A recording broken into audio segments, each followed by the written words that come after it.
अस्सलाम वालेकुम नाज़रीन, आऊँ आहियां ख्वाजा नसीमुद्दीन नवी ॾिसी रहिया आहियो सिंधरंग न्यूज़ HD। ख़बरुनि जो सिलसिलो जारी आहे। हींअर ब्रेकिंग न्यूज़ अवां सां शेयर कंदासीं खैरपुर खां।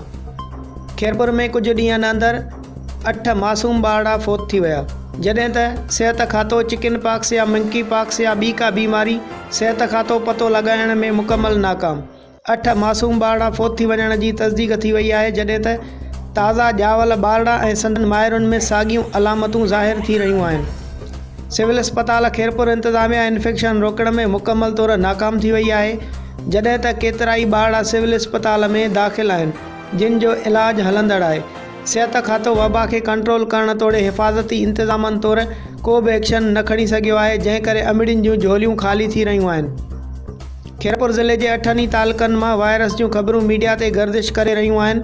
उन सिलसिले में खैरपुर जे अवाम पारां सिंध हुकूमत वज़ीर सिहत आला अमलदारनि खां मुतालबो कयो आहे त हंगामी बुनियादनि ते खैरपुर ज़िले जे 8 ई तालुक़नि में हंगामी बुनियादनि ते बीमारीअ खां बचाव जा सेंटर क़ाइमु करे मासूम ॿारनि, औरतुनि ऐं माण्हुनि जूं हयातियूं बचायूं वञनि।